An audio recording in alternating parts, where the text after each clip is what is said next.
Hi, Assalamu alaikum. I am Dr. Nizamuddin Qasmi. I am a sexual disorders and infertility specialist working here at Saira Healthcare and Hijama Center, Barabanki Uttar Pradesh. Last की दो video में आप लोगों ने देखा कि कैसे मर्दाना कमज़ोरी जो होती है, जो सेक्सुअल डिसऑर्डर्स होते हैं, वो कितनी तरह के होते हैं, कौन कौन से होते हैं और इसके पीछे के जो असबाब और रीज़न्स होते हैं वो क्या क्या होते हैं, कॉजेज़ के बारे में हमने आप लोगों को बताया था। एक बहुत ही ख़ास नुस्खा भी हमने आप लोगों को लास्ट वीडियो में बताया था। आम तौर पे आप लोगों ने देखा कि एक्सटर्नली जो कॉजेज़ होते हैं वो बहुत इम्पॉर्टेंट होते हैं। बहुत मरतबा ऐसा होता है कि हम लोग कुछ गलतियाँ करते हैं जवानी की हालत में, तो उसकी वजह से कुछ एक्सटर्नली जो कॉजेज़ होते हैं जिसकी वजह से सेक्सुअल डिसऑर्डर्स होते हैं वो बहुत इम्पॉर्टेंट होते हैं। उसमें जो सबसे इम्पॉर्टेंट चीज़ होता है वो होता है मास्टरबेशन। प्रोन मास्टरबेशन की आदत होती है बहुत सारे लोगों की, है ना, तो उसकी वजह से बहुत सारे इश्यूज़ होते हैं। प्राइवेट पार्ट में जो स्ट्रक्चर है पूरा उसमें जो है एबनॉर्मलिटीज़ आ जाती हैं। श्रिंकेज का इशू होता है बहुत सारे लोगों में, और इसी तरीके से बहुत सारे लोगों में जो है पेनाइल कर्वेचर का इशू होता है। कुछ लोगों में यहाँ पीछे की तरफ जो होता है उसमें क्या हो जाती है, पतलापन आ जाता है यहाँ पर, है ना, सिकुड़ भी जाता है प्राइवेट पार्ट और नीचे की तरफ जो है पतलापन हो जाता है। आगे की तरफ मोटा रहता है, पीछे पतला हो जाता है, तो जड़ से जो है कमज़ोरी हो जाती है बहुत ज़्यादा। तो ऐसे लोगों में बहुत सारे इश्यूज़ होते हैं। सेक्सुअल डिसऑर्डर्स तो होते ही हैं, साथ साथ में उनके अंदर सेल्फ़ कॉन्फिडेंस और जो है अपने अंदर ख़ुद एतमादी जो होती है उसकी बहुत ज़्यादा कमी होती है। तो इसके लिए आज के इस वीडियो में हम बात करने वाले हैं ऐसे लोगों के लिए जो मास्टरबेशन बहुत ज़्यादा किए हैं और उसकी वजह से जो है प्राइवेट पार्ट में सख्ती की कमी है, यानी कि लो इरेक्शन का प्रॉब्लम है, या इरेक्शन जो है होता है लेकिन वो सस्टेन और मेंटेन नहीं रहता है, बहुत देर तक रुकता नहीं है, या इसी तरीके से इरेक्शन जब होता है तो उसमें टेढ़ापन हो जाता है, या इरेक्शन होता है लेकिन प्राइवेट पार्ट में बहुत छोटापन हो गया है और पतलापन हो गया है। तो ऐसी तमाम सूरतों के लिए आज के इस वीडियो में हम एक लेप बताने वाले हैं आप लोगों को जो बहुत ही मुजर्रब है, बहुत ज़्यादा फ़ायदेमंद है। तो इसके अंदर कुछ हर्बल और कंटेंट हैं, जो दवाएं हैं उसके बारे में आप लोग समझ लीजिए पहले वो क्या क्या हैं और किस तरीके से इसको प्रिपेयर करना है, कैसे बनाना है और कैसे यूज़ करना है, इस्तेमाल करने का तरीक़ा क्या है, ये सारी चीज़ें आप समझ लीजिए अच्छे से, ताकि आप लोगों को अगर इस तरह की कोई परेशानी है, अगर आप सेक्सुअल डिसऑर्डर्स से परेशान हैं, बहुत ज़्यादा आप जो है झेल रहे हैं, बहुत सारा ट्रीटमेंट आप करा चुके हैं, तरह तरह की दवाएं आप ले चुके हैं लेकिन कोई फ़ायदा नहीं हो रहा है, तो आप बिल्कुल भी परेशान मत होइए। आप इसका एक मरतबा ज़रूर इस्तेमाल करिए। इंशाल्लाह जो इस तरह के इश्यूज़ हैं, जो स्ट्रक्चर में इश्यूज़ हैं, जो परेशानियां हैं, ये सारी की सारी इंशाल्लाह आपकी इससे रिज़ॉल्व हो जाएंगी। इसके अंदर आपको आकर करहा लेना है। आकर करहा, परफ्यून और जुंदे बदस्तर, तीन चीज़ें 8-8 ग्राम लेनी है आपको।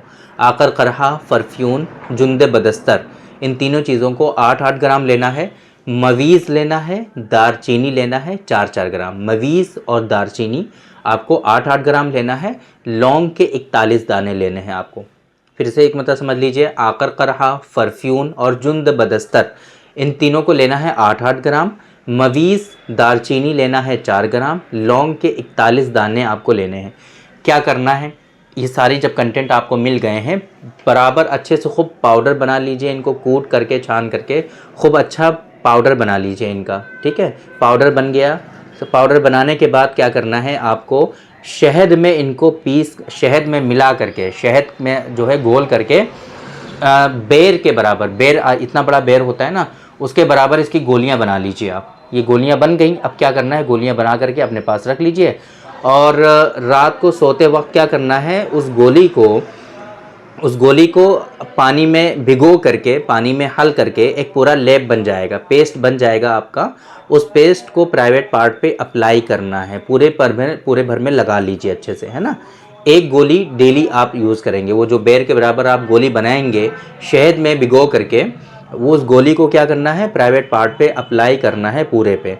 और सुबह जब सो करके उठेंगे तो क्या करना है, गर्म पानी से इसको धो लेना है, गर्म पानी से आपको वॉश करना है। ये आप थोड़े दिनों की प्रैक्टिस है, इसको ऐसा करेंगे तो इससे जो है, जो वीकनेसेस आई हैं आपके प्राइवेट पार्ट में, जो श्रिंकेज का इशू है, जो पतलापन है इसके अंदर, जो टेढ़ापन है, जड़ से जो पतला हो गया है, या इसी तरीके से वेनस अपीयरेंस हो रही हैं, बहुत ज़्यादा इश्यूज़ आपको लग रहे हैं कि प्राइवेट पार्ट में तनाव की कमी हो गई है, तो प्राइवेट पार्ट में इरेक्शन मेंटेन नहीं रहता, इरेक्शन होता नहीं है, इस तरह की जितने भी इश्यूज़ हैं ये सारे लेब से इंशाल्लाह most of the sexual disorders आपके एक्सटर्नली होते हैं, इंटरनली भी होते हैं लेकिन एक्सटर्नली ज़्यादा होते हैं।